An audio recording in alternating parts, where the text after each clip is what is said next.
Good morning, Tottenham fans. It's not easy being a Tottenham fan at the moment, which is probably an understatement. The way this club is being run is literally taking us backwards and not forwards. We don't know as Spurs fans what to think of it, what to do about it. We all know if we sack Ange Postecoglou, the next manager will come in and it's going to be just as bad for that manager too. There's one thing that we're all agreeing on, and that is Daniel Levy needs to leave this club. And if any of you were at the game against Leicester, I've never heard louder boos and "we want Levy out" in the whole time that he's been here.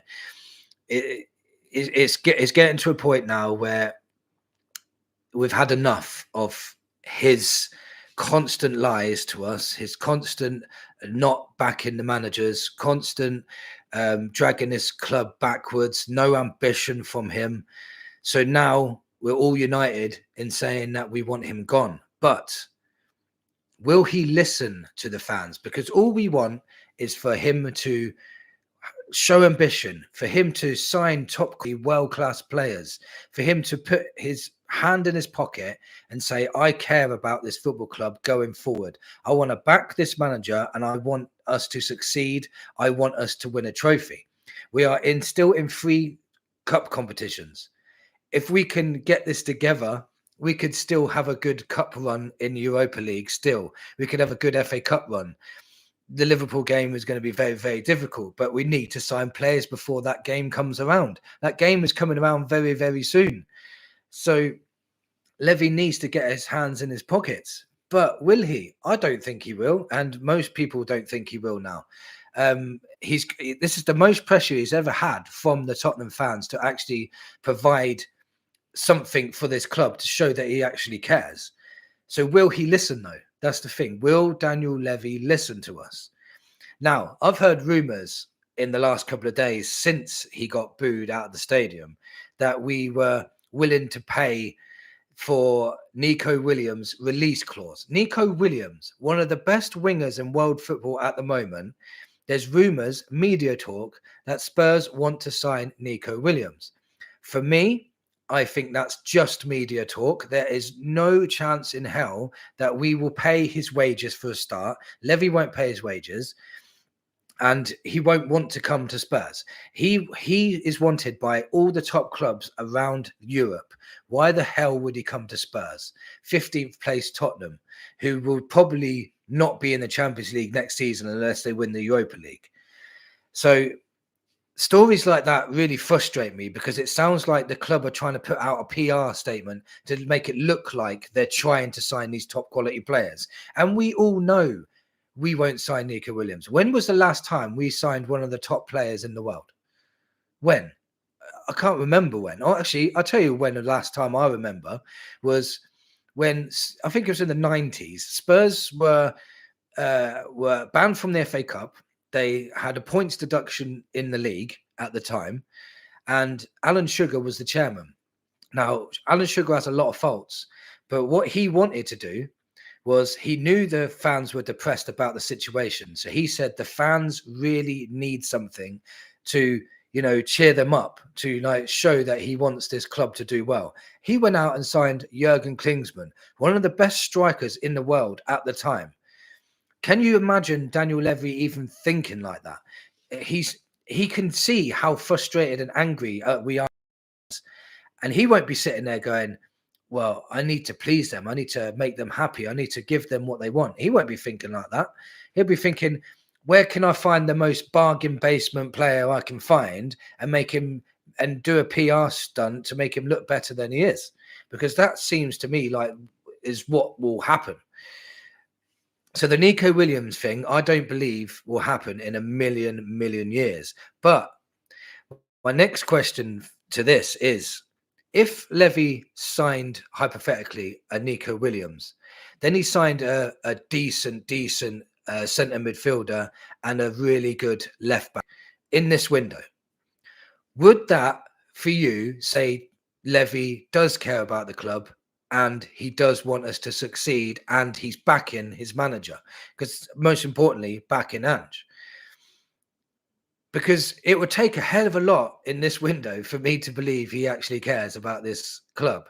So 3 really, really strong signings would be the way that I would think, well, I tell you what, we have to give him some credit. He went out there, listened to the fans, and he signed some quality players. I'd have to give him credit for that. But I can't see it in a million years. Another player we've been linked with the last couple of days is that Dibbling guy from Southampton. He's a really, really talented player. But again, he's 18, 19 years old. He has got Premier League experience, which was different to Gray and Bergvall. And he would be a good signing. But would he be that signing like a Nico Williams that would really enhance your strike force? I don't believe it would be. I think he'd be better than Brennan Johnson, maybe. But, you know, is he better than Odegaard? Because Odegaard hasn't even had a chance to play yet. So, again, we'll probably be linked with Nico Williams and end up with a loan move that's on par with Timo Werner. And that's my third thing I want to talk about. It's the 28th of January. The window shuts on the 3rd of February. We've only signed 1 goalkeeper, no outfield players whatsoever. Are we going to sign anyone? And if we don't, we're going to be in a very, very, very bad position in the league, as well as being maybe potentially out of 2 cups, because we've got Liverpool and Villa in a space of 3 or 4 days in both cup competitions, and we could be out of both within a week. It's serious, serious times. If we were out of both cup competitions and we were still 15th or 16th in the league, and we still have Ange and no signings, I'm telling you now, it will look very, very bleak, because all of a sudden the players then will lose motivation to want to even play for Spurs anymore. There's no cup competitions apart from the Europa League. There'll be, you know, it'll be a disastrous week. It could be the best week ever. We could get to the final of a cup competition and go through in the FA Cup, but I could not see that in a million years unless we make signings to alleviate the players that are playing every 3 days. We need somebody up front. As Solanke's injured at the moment, and it's a matter of time before Richarlison gets injured again. We need another midfielder. We need another body in there so we can rotate players for cups and league games. We need a left back. We need maybe a left back that can play centre back at the same time, so we can rotate our defence when needed as well, and stop playing Van der Ven and Romero for every single game. We need to rotate these players.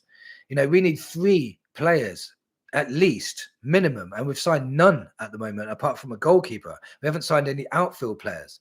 So for me, if we don't, and these 3 players as well, I can't just be any players. They've got to be very, very good players to enhance our first team. We can't just sign players just to rotate in the squad rotation. They need to upgrade. Like Nico Williams would upgrade our front 3 to another level, a massive level. But I just can't see that happening. I really can't see Levy paying his wages. He can demand 400 grand a week if he wanted to. He's such a good player. Diblin's wages wouldn't be high at all.